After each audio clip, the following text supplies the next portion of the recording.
Welcome back. You're watching The Full View. Well, jazz presenter and radio legend Mesh Mapetla has passed on.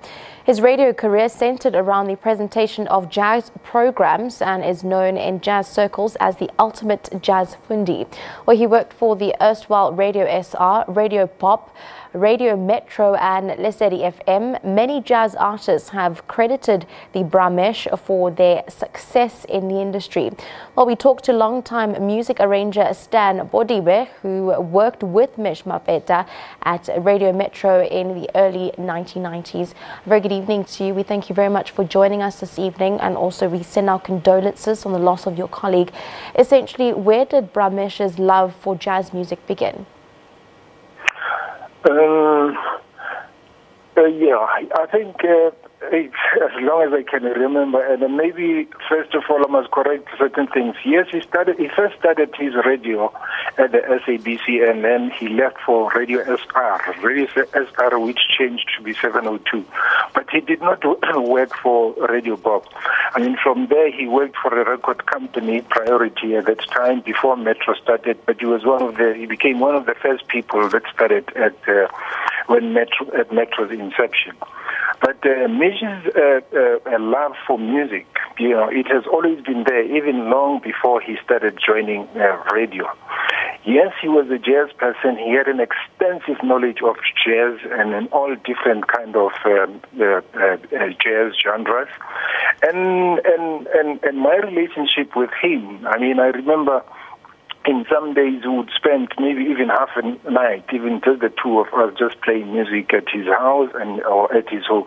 We would be playing all kind of music, jazz in particular, but all these other genres. That is, pop music, contemporary crossover and that kind of thing. He was a very knowledgeable music person, but jazz obviously was his first love. Now, just take us through, his musical career, what he loved, what he didn't love, and take us through your fondest memories that you shared with him.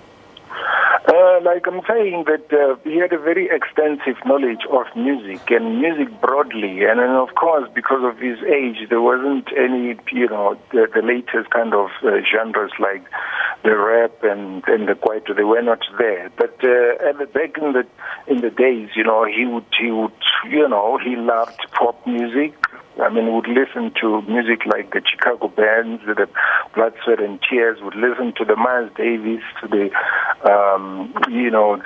Coltrane, the Dizzy Gillespie, and those kind of things. And then he moved along, including even the present young jazz cats that he was, but yet at the same time still enjoying other kinds of music. The soul music, for instance. He was a Curtis Mayfield person, Undisputed Truth and Smokey Robinson and that sort of thing.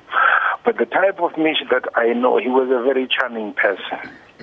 He was a very easygoing kind of person. With his I'm saying charming, it was very easy for him to get into a place and then just get himself immersed into that in less than half a minute or so. Everyone else will be, connected to this charm and the type of easygoing person he was.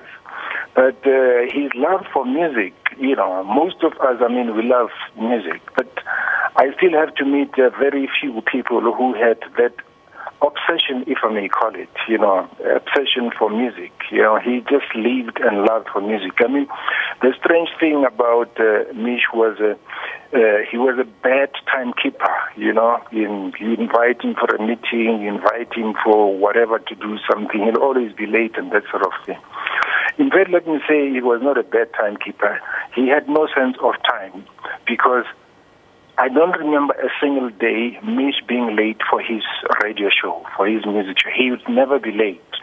But because he didn't have a sense of time, if the show was at 12 o'clock, he'll sure be there at, say 11 o'clock or even 10:30 to prepare for the show, to prepare the music that is going to play and that sort of thing.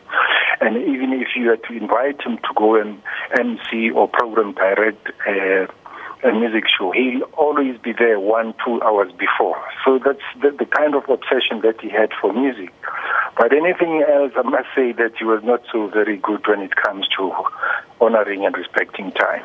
very honest as a friend and a colleague. Of course, you've mentioned how you've worked together, you've described the type of man that he is, and you've shared some memories about him. But we also know that the jazz community speaks very, very highly of Mesh. What do you think made him stand out? Well, the charm, I'll still talk about the charm that he has. But again, the knowledge that he had a very extensive knowledge. I mean, I think what helped him is he was possibly lucky enough to have his first job in a music situation like the SABC. But before then, he's always been a collector. You know, we grew up in the culture of having to be collecting music, jazz music, and the soul music, and that sort of thing.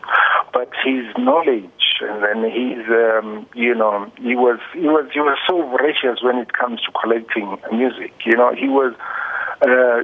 I mean, we would find ourselves having to be spending money on other things like maybe clothing, you know, and different kind of stuff. But it has always been music.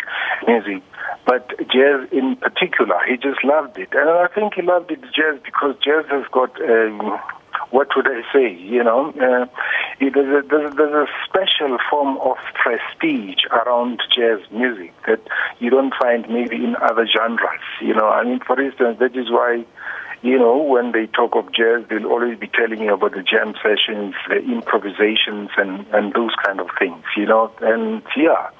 And besides that, at the time when he started the SABC, it was hip.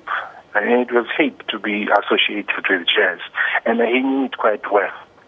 We thank you very much for your time this evening. Again, we send our most sincere condolences.